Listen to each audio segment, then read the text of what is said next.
But we are clear-eyed as we work to build a brighter future and to move our nation forward. There are those who are really trying to take us backward. And you, I'm sure, have seen their agenda. Project 2025. Randy, can you believe they put that thing in writing? 900 pages in writing. So Project 2025 is a plan to return America to a dark past. Donald Trump and his extreme allies want to take our nation back to failed trickle-down economic policies, back to union busting, back to tax breaks for billionaires. Donald Trump and his allies want to cut Medicare and Social Security, to stop student loan forgiveness for teachers and other public servants. And I say to AFT, they even want to eliminate the Department of Education and end Head Start, which of course would take away preschool from hundreds of thousands of our children. He intends to give tax breaks to billionaires and big corporations and make working families foot the bill. And he intends to end the Affordable Care Act. Now think about that, to take us back to a time when insurance companies had the power to deny people with pre-existing conditions. Remember what that was like? Children with asthma, women who survived breast cancer, grandparents with diabetes. You know, America has tried these failed economic policies before, but we are not going back. We are not going back.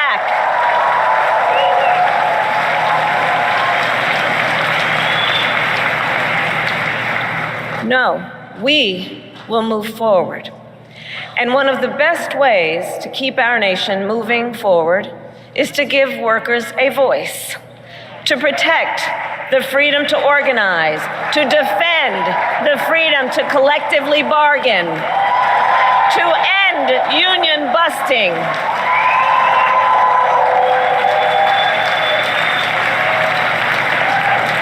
As head of the White House Labor Task Force, I have led our work to eliminate barriers to organizing in both public and private sectors, including for teachers. But there is more that we must do. President Joe Biden and I promised to sign the PRO Act into law, and I promise you I will keep that promise.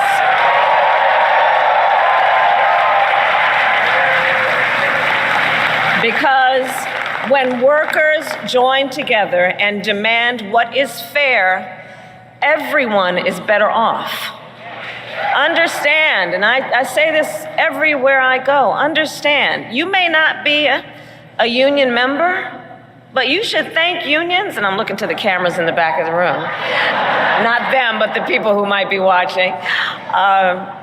You may not be a union member, but thank unions for the 5-day work week, for the 8-hour workday. Thank unions for sick leave and paid family leave and vacation time.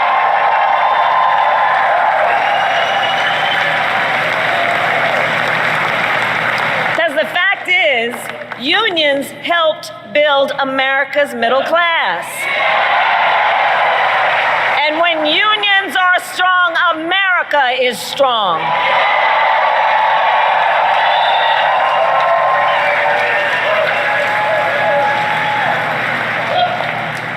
So AFT, ours is a fight for the future, and ours is a fight for freedom.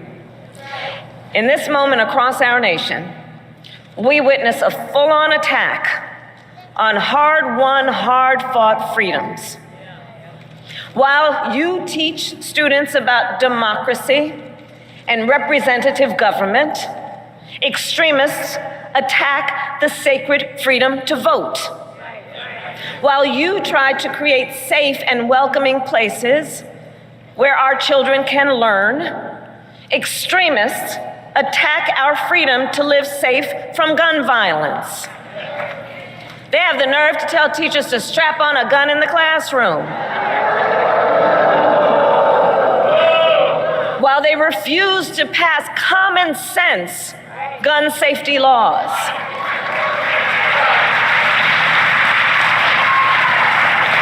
And while you teach students about our nation's past, these extremists attack the freedom to learn and acknowledge our nation's true and full history, including book bans. Book bans in this year of our Lord 2024. Tell them, President Harris. And on these last two issues, just think about it. So we want to ban assault weapons, and they want to ban books. Can you imagine? All the while, these extremists also attack the freedom to love who you love openly and with pride.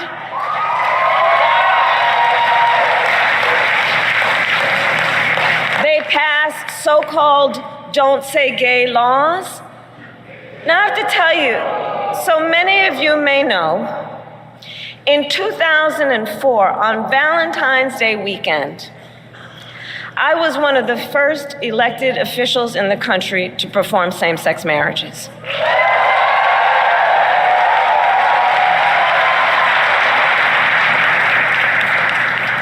So here's the thing.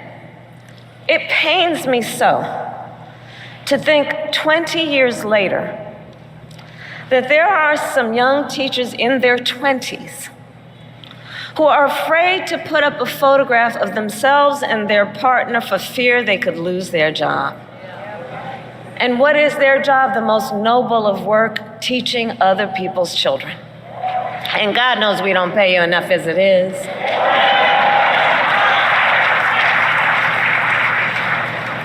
In this moment, we are in a fight for our most fundamental freedoms. And to this room of leaders, I say, bring it on. Bring it on. Bring it on.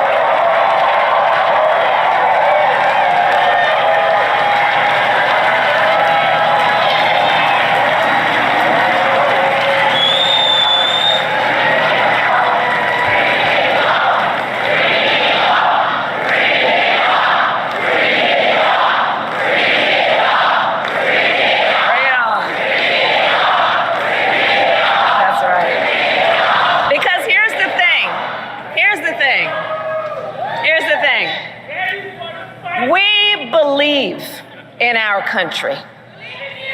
We believe in its promise of freedom. And the American people believe in the promise of freedom.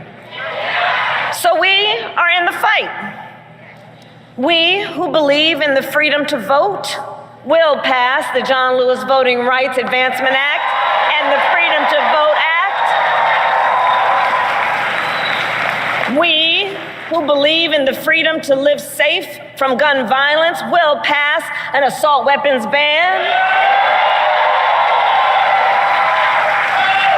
We who believe that every American should be free from bigotry and hate will fight to protect our teachers and our students from discrimination and make sure every student can learn America's history.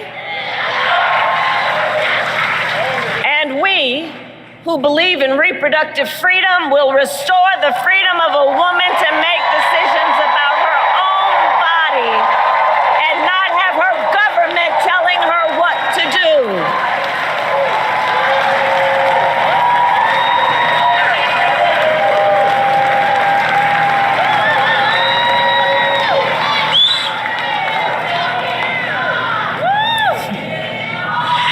So AFT, that's right, bring it on. So ultimately, in this moment, I know we all know, we each in our country face a question. That question being, what kind of country do we want to live in? A country of freedom, compassion, and rule of law, or a country of chaos, fear, and hate?